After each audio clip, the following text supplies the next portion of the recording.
I was going through a divorce, and I got the divorce. To celebrate the divorce, I went to America. I went to Los Angeles, stayed at the Beverly Hills Hotel, and then went out on the town.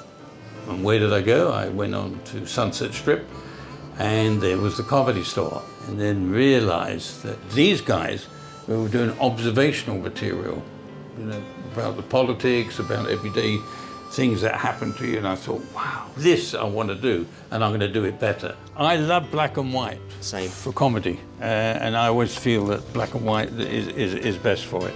But here's a wall of black and whites. Now these are all Leicester Square. So I acquired a nightclub. I not only acquired a nightclub, I also acquired a striptease club. There was a striptease club upstairs called the Noel Gwynn. It's quite a unique little club. The entrance is in Mead Street off Dean Street, right smack bang in the heart of Soho. I loved it. I loved it because it was all the characters of Soho, you know, all the artisan shops, the merchants and what have you. It was the halcyon days. Here is the old original Dean Street premise. So I had the Noel Gwynn striptease going on the 3rd floor, the Gargoyle on the 2nd floor, and then at the weekend it became the Comedy Store. Truly, my favourite picture is this one. This is great, that face there. Isn't it? Because, and even this one kind of coming out, you can see them, that's brilliant. And then you see the queue going off almost into infinity, don't you? It's great. And what used to happen is I could get 215 into Leicester Square. Is that all? That's all. And Mark and Julian would carve off 215 and say to the rest, I'm sorry, that's it. And the abuse they used to get. But that was before. And they used to say, well, don't ever go at me, go and ever go at Don Ward. So what happened is the Comedy Stores had 3 London homes. Dean Street, which held 100. Yeah. Leicester Square, 215. And this one, 400. It's 400.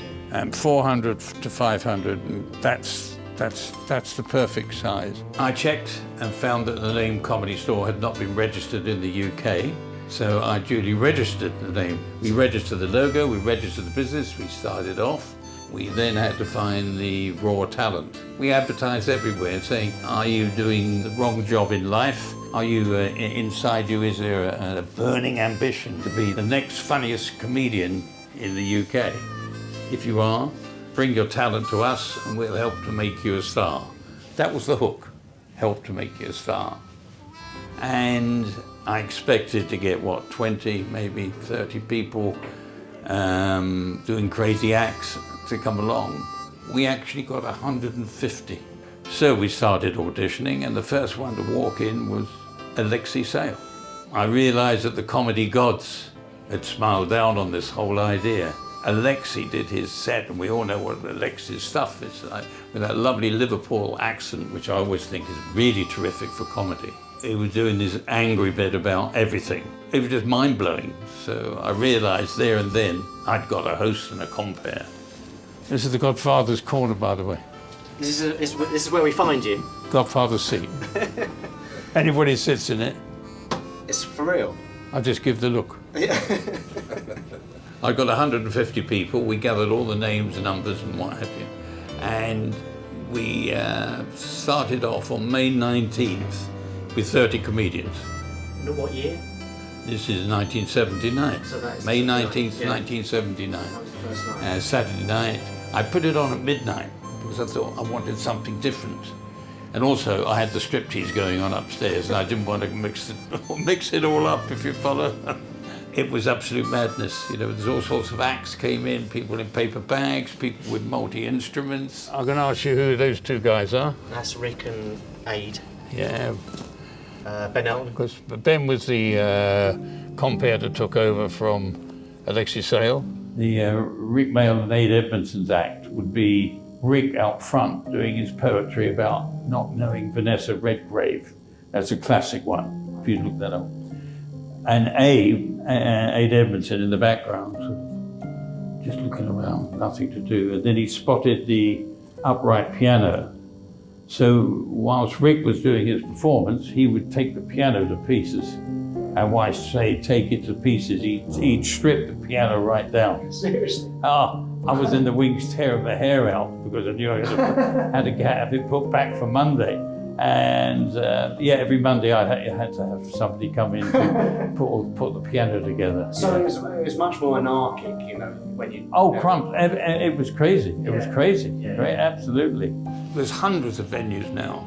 Nobody copies failure, so everybody copied the Comedy Store. You know, Jongleurs came along, the Glee Club, the Stand, and this and that. And now, I don't know, was it 500 clubs in the UK now?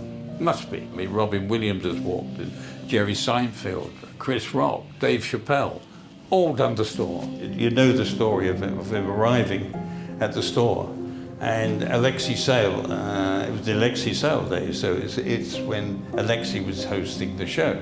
So by then Robin was pretty well known? No, Robin was not known. He came over to do the voice over for Popeye. Alexei didn't know him. So he and I used to put the running order together. So Alexei said, I've got this Yank that's come in. He said, he's bought a ticket. I said, I like him already. He said, he's bought a ticket, but he's asked, can he go on? And he said, no, I've got a feeling about this guy, that he's going to be good. I said, okay, fine. Well, I'll tell you what we'll do. We'll open the second half with him. And if he dies on his arse, we've got Rick and Aid to go on afterwards. He went on to do 5 minutes, and 45 minutes later, he was still there. The audience would not let him off. Wow. He was flying. Yeah. Wow. Nobody else did anything like him. But that was the secret and the success of Comedy Store, is that we didn't know what was going to happen and we just put them out there on the stage. And it told people pretty quickly what was required to be a comedian. So there's a story about Kirk Douglas's son. Yeah, he actually rang me and said he's going to be in London, whatever it was, and could he do a show spot? I don't know, it's something about the Comedy Store. The audience can smell success or shit. and it was the latter. And somebody just abandoned his set and said, "Did you realise I'm Kirk Douglas's son?" And then there was a pause. It was that lovely pregnant pause where nobody said anything. They just stared and they thought, "Yeah, I am, really." And then somebody said, "Oh, no, I'm Kirk Douglas's son." And at the other end of the room, "I'm Kirk Douglas's son." About 30 people did. He was destroyed.